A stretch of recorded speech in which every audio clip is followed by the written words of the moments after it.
Amém? Todos acharam? Maravilha. Ora, a fé é a certeza das coisas que se esperam e convicção de fatos que não se veem. Amém? Só daí. Basicamente, a fé é a certeza das coisas que se esperam. O que a gente espera? A vinda de Cristo. Amém? E a certeza das coisas que a gente não vê. Então, diferente de pessoas que viveram, que passaram lá atrás, hoje a gente vai pela fé mesmo, por um ato de fé. Esse é o tema que Deus colocou no meu coração. Então, é pela fé, a fé é a que baseia a vida cristã. É pela fé que a gente, é por um ato de fé que a gente vem à igreja, é por um ato de fé que abandonamos a nossa vida de pecado e decidimos seguir a Cristo. É por um ato de fé que pessoas foram curadas. Quando a gente olha na Bíblia, pessoas receberam o seu milagre.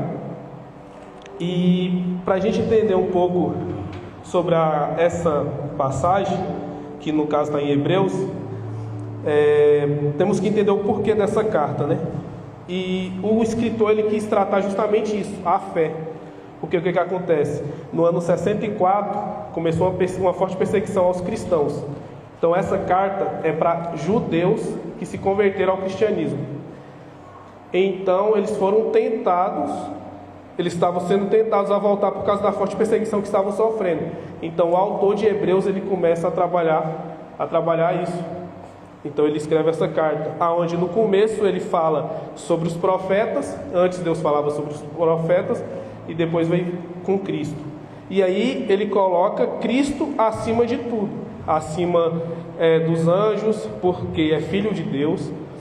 Ele coloca acima dos sacerdotes, faz uma comparação com o sacerdote de Melquisedeque, que é um sacerdócio eterno, só que o de Cristo é mais eterno, porque Cristo é rei e sacerdote. Amém? E é isso. Então e aí chega nesse momento aqui em Hebreus 11, aonde ele fala, onde ele trabalha a fé. E aí ele começa a fazer uma narrativa do Antigo Testamento. E eu acho interessante porque Hebreus, muitos falam como a chave hermenêutica para o Antigo Testamento.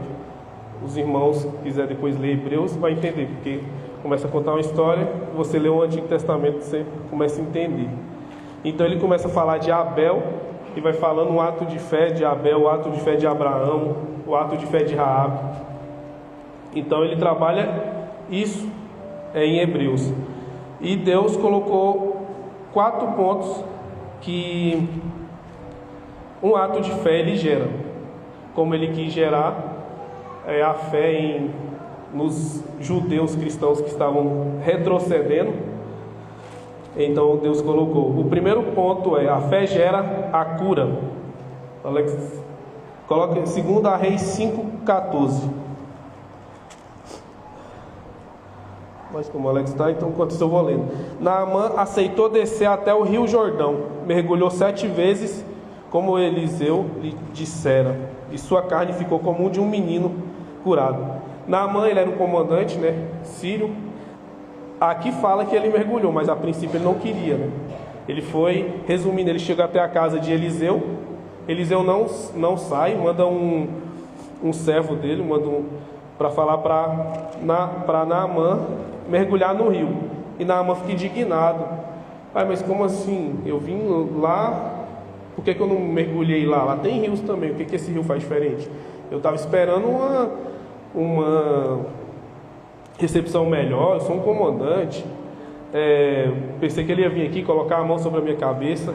E aí ele fez com que fosse embora, e um dos seus parceiros lá falou: mas se fosse algo difícil você iria fazer, não iria? Então por que você não faz? Aí Naamã foi e mergulhou 7 vezes. E aí Naamã foi curado. Aí a gente olha assim, a cura de Naamã, ele sofria de lepra, eu não falei o que ele tinha, mas ele sofria de lepra, e muitos acham que conhecem a história de Naamã. E a gente vê, ele foi curado da lepra e do orgulho, mas ele foi curado também de algo que creio que poucos falam. Em 1 Reis 5,15 fala: então voltou o homem de Deus e toda a sua comotiva, chegando por diante dele, disse: eis que agora sei que em toda a terra não há senão em Israel, pois, resumindo, Naamã, ele declara que só existe um Deus. Então ele aceitou a Deus, né? Então você vai pegar toda a história dele. Então, em um ato de fé, Naamã é curado. Só que ele é curado também da idolatria que tinha no seu povo, né? Lá na Síria. Então ele declara que Deus é o único Deus. Então ele foi curado. Essa eu creio que foi a maior cura na vida de Naamã. Então ele chega até Eliseu e ainda pergunta assim: não tem como eu levar uma dessas terras aí não? Porque eu chegar lá, o meu senhor vai querer que eu ajoelho perante outros deuses. Então não tem como eu levar uma areinha para mim, tipo assim, simbolizando que ele quer ser fiel a Deus, né? Então é isso que Deus quer da gente. Ele quer a gente mergulha mais profundo, né? Não vive esse evangelho raso que muitos têm vivido, um evangelho sem profundidade, sem busca. Deus quer que a gente mergulhe na fonte de água viva. Amém? E também que a gente se torne dependente totalmente de Deus. Em Jeremias 17,14 fala: cura-me, Senhor, e eu serei curado. Salva-me, Senhor, e eu serei salvo, pois Tu és aquele quem eu louvo. Então, Jeremias, passando por uma situação bem delicada, onde Israel estava totalmente perdido, fazendo adorações a outros deuses. E Deus começou a usar Jeremias para falar com aquele povo, para voltar o seu coração para Deus. E eles não escutavam. Começava a caçoar de Jeremias, e Deus falou que o cativeiro era inevitável para Israel e Judá. Então, em meio a tudo isso, em meio às perseguições, Jeremias ele declara, né? Cura-me, Senhor, e eu serei curado. Salva-me, Senhor, e eu serei salvo, pois Tu é aquele que eu louvo. Isso tem que ser usado como uma oração diária. Aqui mostra totalmente a dependência de Jeremias a Deus. E a gente tem que ser dependente a Deus. O segundo ponto o ato de fé ele gera salvação. Em Efésios 2, 8, 9 fala: porque pela graça sois salvos por meio da fé. Isso não vem de vós, é dom de Deus.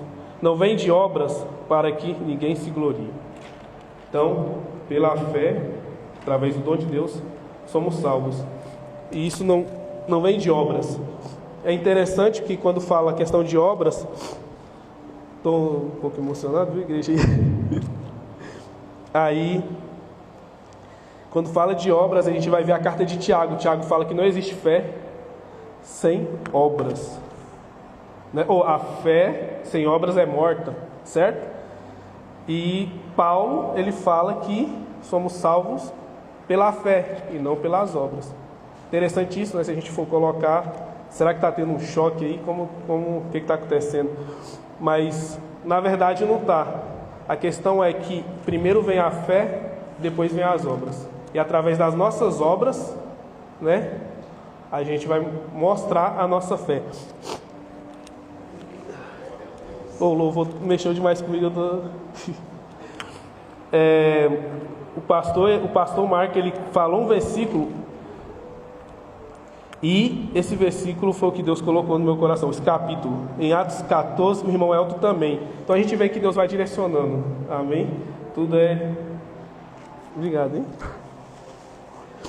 Então olha lá, Atos 4:13 fala: quando os membros dos conselhos viram a coragem de Pedro e João e perceberam que eles eram pessoas sem instruções, ficaram pasmados, reconhecendo que tinha realmente estado com Jesus. Amém? Então o povo do Sinédrio, eles reconheceram de fato que Pedro e João tinham estado com Jesus. Mas o que aconteceu? A gente vai pegar o contexto. Pedro e João sobem para o templo, tinham um coxo e pede moedas. Eles falam: eu não tenho nem ouro nem prata, o que eu tenho eu te dou, em nome de Jesus Cristo de Nazaré, levante e ande. Então eles andando, o povo falou: mas como assim, o que aconteceu e tal. E aí eles falou, né? Eles explicou que foi em nome de Jesus, aqueles que você tinha crucificado injustamente. E aí eles resolveram prender Pedro e João. Mas o que chama a atenção é que naquele dia, por causa da obra que Deus fez na vida deles, e eles ainda falam: isso não é por minha causa, mas Jesus e Deus, pela fé, que realizou essas obras. Então 5.000 almas, sendo só homens, se converteram a Deus, se converteram a Cristo. E aí entra a questão: eles reconheceram porque eram pessoas simples, igual o pastor nós estava conversando, eles não tinham nem um segundo grau, pastor. Eles só tinham o suficiente, que era Jesus. Amém? E o terceiro ponto que gera um ato de fé é a proteção. Foi falado aqui hoje também, esse mover no dia de quinta, né? Está tendo a oração. A oração, ela gera um escudo, uma proteção para a igreja. Em Atos 12:5 fala: Pedro, pois, era guardado na prisão, mas a igreja fazia contínua oração por ele. E aí, quem conhece essa história, né, vê o que aconteceu na vida de Pedro por causa da oração da igreja. Então, um ato de fé, ele gera proteção. E vamos recapitular: um ato de fé, ele gera cura. Um ato de fé, ele gera salvação. Um ato de fé, ele gera proteção. Em Efésios 6 vai falar assim: tomando sobre tudo o escudo da fé, com o qual podereis apagar todos os dardos inflamados do maligno. É interessante, porque se você for pegar o contexto dessa história que Paulo escreve, ele, em Atos, finalzinho, se não me engano, 28, vai falar que ele foi preso. Ele passava 24 horas com um soldado romano. Então pensa, Paulo, ele olhava toda a armadura, né? E foi nessa época que Efésios foi escrito. Então ele olhava toda a armadura. Então eu acredito que ele teve um diálogo ali, perguntou, né, para que servia aqueles apetrechos. E o soldado falou: esse aqui é o escudo, aonde não tem como ir para a batalha sem ele, porque ele nos protege dos dardos do inimigo, das flechas de fogo. E então Paulo, inteligente, ele captou a mensagem. Então esse aí é o escudo da fé, que nos protege contra os dardos inflamados do inimigo. E toda a explicação é que o escudo, não tem como ir para a batalha sem o escudo. Então não tem como um cristão andar sem fé. Amém? O escudo, ele precisava ser restaurado todos os dias. Todos os dias ele sofria danos pelo ataque. Então todos os dias temos que restaurar o nosso escudo da fé. Amém? Olha, dá tempo. E o último, um ato de fé, ele gera vitória. Sabemos qual a nossa vitória, né? Em Cristo. Em 2 Timóteo fala 4, 7, 8, fala assim: combati o bom combate, terminei a corrida, guardei a fé.